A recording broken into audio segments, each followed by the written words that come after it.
Tengo el gusto de recibir al doctor José Meneses Calderón para la presentación de su plática, su ponencia. El tiempo nos ha permitido estar cerca de él desde hace muchos años y es un gusto recibirlo aquí. Muchas gracias.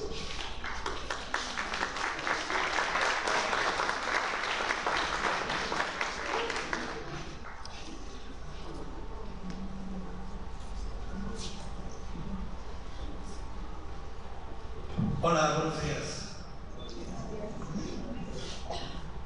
Así de entrada les diré que en el año 2006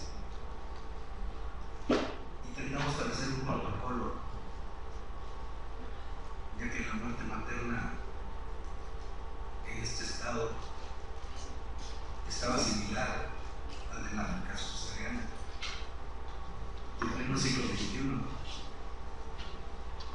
Y el protocolo cumplió con todos los propósitos administrativos. El costo total iba a ser por alrededor de 16 millones de pesos. La entonces secretaria de Salud lo aceptó. Todo estuvo listo. En aquel entonces había que llamar a una casa en Rochester para que nos trajera los kits de los elementos que ya han sido perfectamente validados como factores pronósticos. Y Contraloría, al no tener la validación con 3 casas que produjeran los kits, nulificó el estudio. Siempre es un gusto oír gente de países avanzados que no tienen esos problemas administrativos, que son los que de manera sustancial frenan, detienen y corta de tajo el conocimiento de los problemas que tiene nuestro país. Bueno, agradezco al doctor Herrera la invitación que me hizo para participar con un tema que parece totalmente conocido, pero que tiene algunas circunstancias interesantes.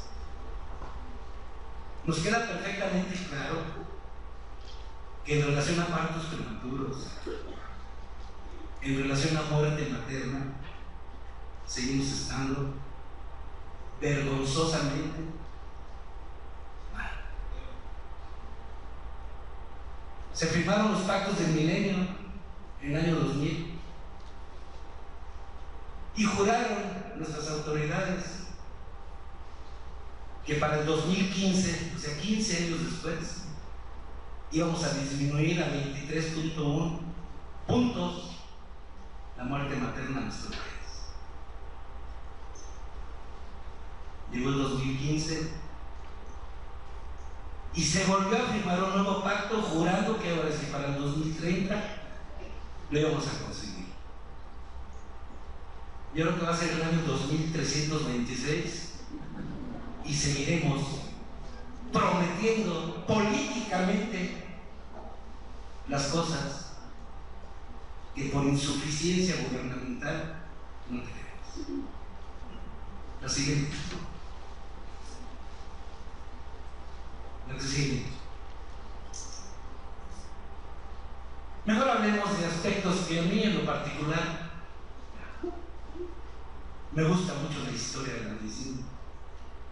El conocimiento de la historia de la medicina, lo único que nos demuestra es que los altos valores científicos que tenemos ahora se los debemos a la gente que se ha dedicado, que ha endeudado su vida al conocimiento de las cosas.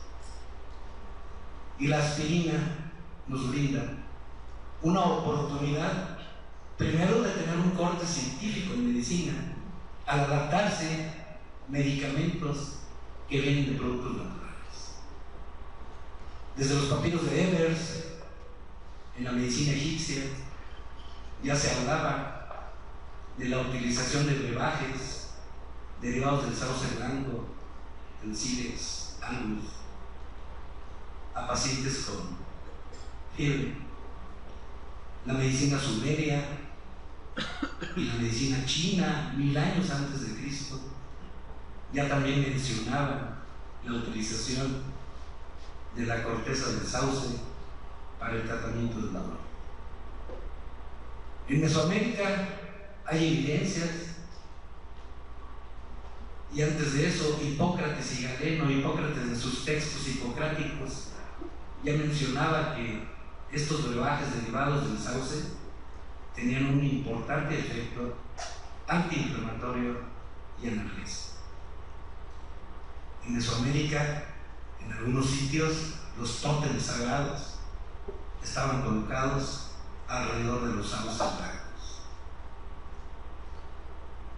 Todo eso llamó poderosamente la atención para empezar el desarrollo y la explicación de qué contenía el sauce blanco.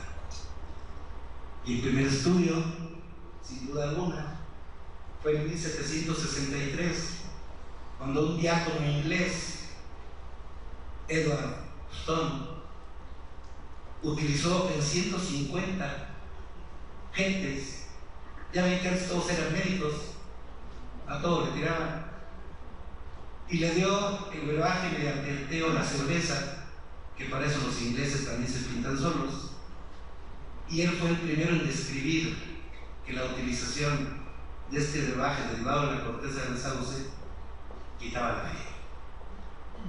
Posteriormente, en 1828, Rupert Murdoch fue el primero que aísla la sustancia de la corteza del sauce para posteriormente, en 1838, un farmacólogo italiano, Salvatore Puccini, fue el primero que aísla el ácido salicílico, dándole una forma adecuada después de los varios procesos de hidrólisis. Posteriormente, en 1853, un farmacólogo francés de la Sorbona en París aísla y es el primero que sintetiza el ácido salicílico para posteriormente, en Alemania, en 1893, se purifica de manera significativa por parte de Charles Hofmann, teniendo el problema de que su papá tenía una artropatía severa, incapacitante, y buscando la fórmula ideal, ya trabajando en los valles, se dedica a sintetizar y a probar este medicamento en procesos de artropatía. Posteriormente, en 1899, se debe a otro alemán, Hermann Hassel, el comercializar el producto que aprovecha Bayer ese mismo año, 1899, al hacer una descripción farmacológica de los factores importantes que tenía para inflamación, dolor y fiebre. Y ya realizada la comercialización por Bayer, hasta ahorita se calcula que alrededor de 230.000 billones de tabletas de aspirina ha usado el género humano desde 1899, estableciéndose que cada día se consumen alrededor de 100 millones de tabletas. En 1971, un médico norteamericano, John Robert Bain, describe de manera sencilla el mecanismo de acción de la aspirina al establecer la inhibición de la ciclooxigenasa y la disminución en la síntesis de torvexamina 2, que es un potente agente vasoconstrictor y antiagregante planetario. 14 años después, los Institutos Nacionales de Salud lanzan una de las propuestas más ambiciosas, en donde una dosis de aspirina al día era suficiente para mantener bajo el riesgo de un nuevo ataque cardíaco en pacientes que habían tenido infartos previos. Ese mismo año, y parece increíble que me haya tardado más en encontrar el artículo original de quién se le ocurrió primero utilizar la aspirina en la preeclampsia, por toda la literatura abundante norteamericana, nadie lo cita. Solamente en algunos estudios, sobre todo de Simay, Drake y otras gentes por el estilo, dice la utilización inicial fue en 1986 y se acabó. Y no da la cita bibliográfica. Y esto se los digo porque la experiencia que tenemos con los gringos es muy amarga. Nuestro grupo de investigación fue el primero en el mundo que detectó la microangiopatía trombótica con hemólisis intravascular como complicación de preeclampsia severa, y se mandó el escrito al American Journal of Gynecology and Obstetrics en noviembre del 81, y el editor nos dijo en una carta: no tiene importancia. Y en enero del 82, Weinstein describe el pésimamente denominado síndrome de Helen, que solo por el acrónimo, lo dramático del acrónimo, pues se generalizó. Todo esto está bien descrito en el libro que escribimos de medicina aguda en la paciente obstétrica, para que se trate de establecer el por qué no se le da el posicionamiento de la primera gente que se le ocurrió utilizar aspirina en la preeclampsia, y fue un italiano.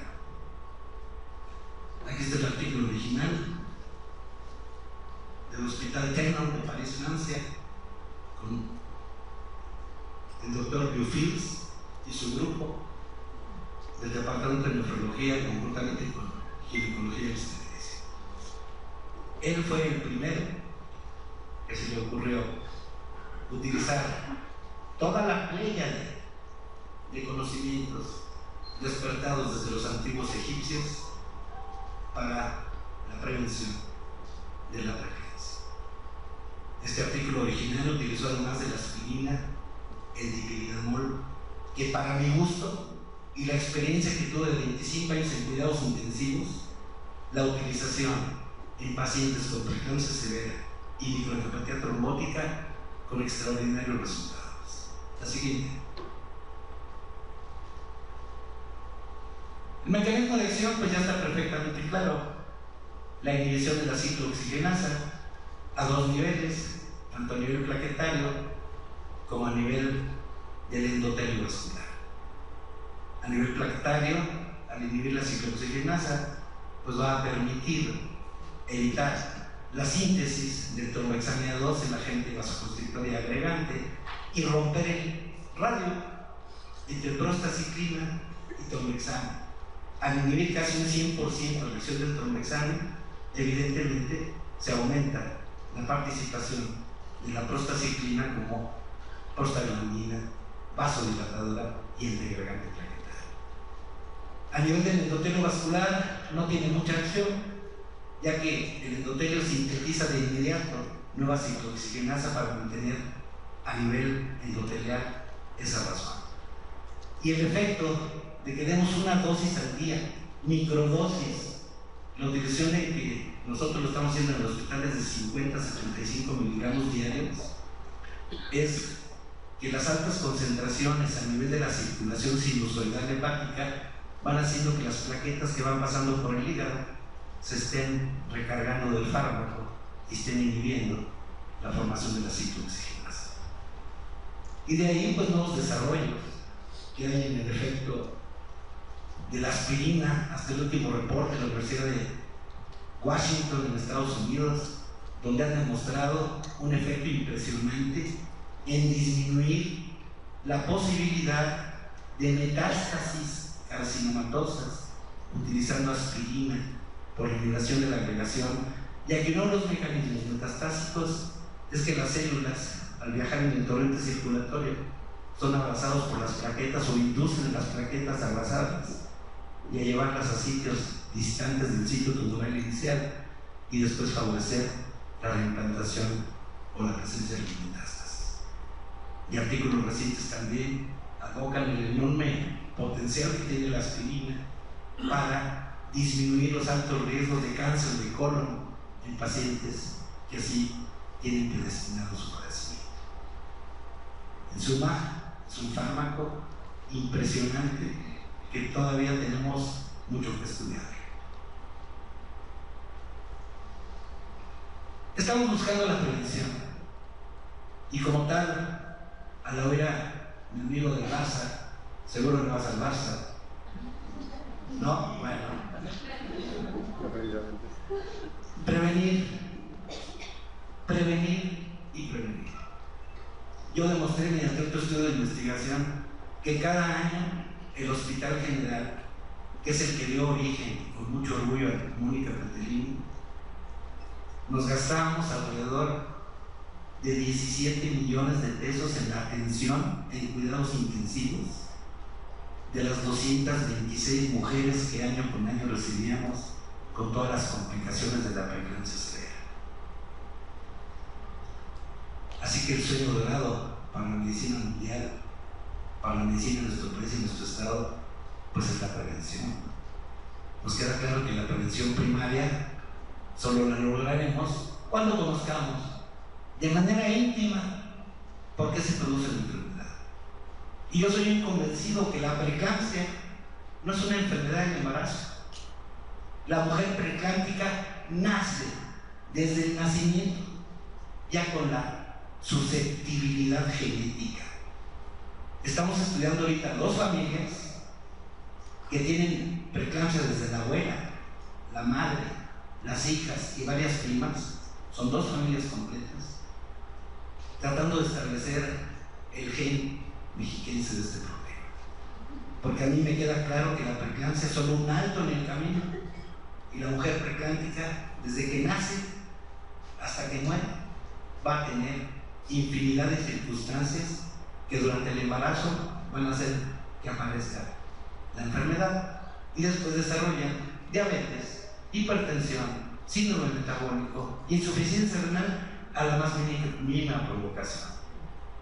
Así que ahorita lo que nuestro país debería estar haciendo es tratar de establecer la susceptibilidad genética a pacientes con preeclampsia, que sigue siendo una alta mortalidad en nuestro país.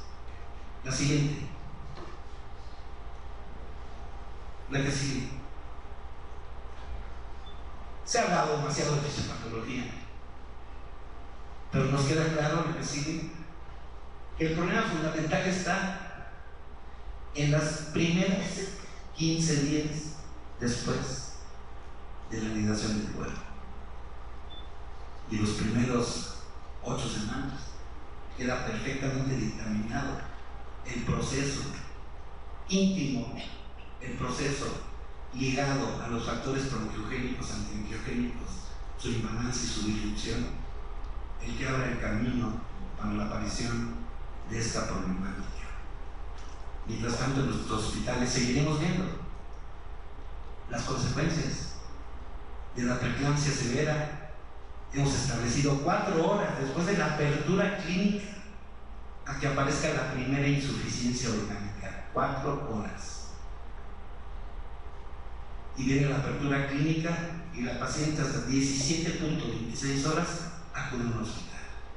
Y nos queda claro que la preeclampsia caminada y preeclampsia caminada es de más de 4 horas de evolución, sigue teniendo las cuotas vergonzosas de seguir apareciendo en nuestro país con una alta incidencia, la que sigue. Así que el proceso fundamental está muy temprano. Y si me quiero ir atrás, desde el nacimiento de las mujeres, la que sigue. Se ha tratado de establecer correlaciones importantes, de tratar de identificar los factores de riesgo. Imagínense que contemos en nuestros consultorios con eso, las agendas para predecir el factor de riesgo, la que sigue. toser unos, toser otros, queda perfectamente claro que hay factores de riesgo. La que sigue. Y en base a esto, pues tratar de establecer varios aspectos en relación a la aspirina y la preeclampsia, porque el siguiente, en donde nos queda claro que son varios los estudios multicéntricos, multitudinarios, con miles y miles de pacientes, que establecen varias cosas en particular. Primero, la aspirina sí es útil. Primero, cuando se da tempranamente. Segundo, cuando existen factores de riesgo mayores, porque si se intenta utilizar de manera masiva, el resultado no sirve para nada. Y eso lo dicen estos tres estudios. La siguiente lo dicen estos otros. Y finalmente nos queda perfectamente claro que hay gentes que dicen que si disminuyéramos un 10% la preeclampsia a nivel mundial, ¿y dónde? En países fregados como el nuestro, pero fregados por cuestiones gubernamentales, porque somos países que, de tener una distribución correcta del dinero, otros se quedan. Disminuyendo 10%, quitaríamos 160,000 muertes cada año. La que sigue. Entonces, todos los estudios nos dejan perfectamente claro que la aspirina sigue teniendo importancia para prevenir, siempre y cuando lo demos de manera precoz, en grupos específicamente diseñados con alto riesgo y bajas dosis. Por último, la que sigue, diseñamos un protocolo. En el hospital recibimos 224 pacientes con preeclampsia severa y todas sus complicaciones posibles. En los 23 años que estuve en cuidados intensivos, llamaba poderosamente la atención y decidimos utilizar aspirina 50 miligramos y dipirdenol a 150 miligramos. La siguiente. ¿A qué tipo de pacientes? Pues aquellos que tenían, midiendo con bioimpedancia y demás elementos que tenemos en nuestra institución. La siguiente. La que sigue. Tuvimos 12 pacientes especificadas bajo los procesos de sometimiento al protocolo. 12 pacientes en donde había historia de preeclampsia previa, historia de microangiopatía previa, y nosotros hemos encontrado una validación. Hicimos en más de 2.500 casos de preeclampsia y encontramos un alta porcentaje de hipertensión en la familia paterna, como un marcador que se nos hizo muy sensible. Pacientes con lupus. A estos pacientes les dimos desde etapas tempranas, después de la semana 13, la aspirina en bajas dosis y dipirdenol 150 miligramos al día. La siguiente. Y los resultados que obtuvimos fueron estos: 58.3% de aparición de complicaciones obstétricas, pero solo una de las 12 mujeres tuvo preeclampsia. Pero en donde sí tenemos, evidentemente, y lo explicó muy bien el ponente previo, la preeclampsia no es una enfermedad, es un síndrome de muy diversas y complejas etiologías, pero donde se lleva la peor parte es el empleo. El 100% tuvo complicaciones diversas que especifican de manera sensible, pues que sigue siendo el blanco de este proceso. Por último,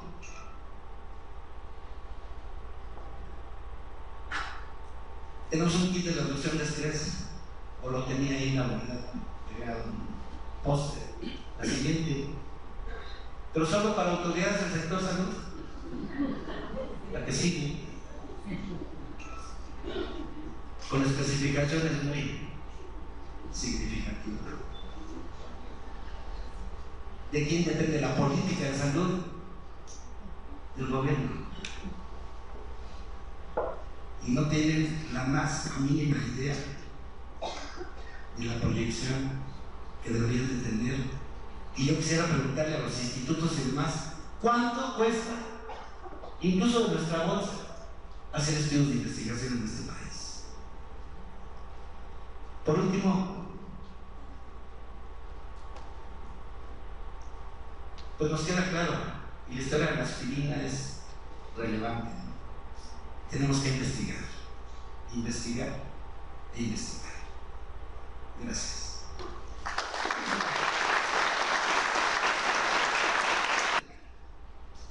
Tratar de buscar la curación del artritis reumatoide mediante dispositivos que hemos diseñado. A estos pacientes que usaron metotrexato hay que darles el ácido fólico. Y cuando nos pedían que se querían embarazar, suspendíamos el metotrexato 6 meses antes y seguíamos dando el ácido fólico, por decirse que 6 meses antes de embarazarse, ¿no? Ahorita reunimos ya en el grupo total del protocolo, son 87 pacientes mujeres con artritis reumatoide, 17 se embarazaron y ninguna tuvo preeclampsia. Así que eso que dices sería cuestión de investigarlo a fondo y tratar de establecer, por eso les digo investigar, ¿no? Porque alguien no hace, utiliza, planea, pero antes de embarazar, ¿me explico? Yo creo que la ventana que podemos tener es importante, haciendo una proyección a la comunidad y tratar de establecer diversos factores que están a nuestro alcance, porque yo creo que sería una medida bastante útil y que va acorde con lo que usted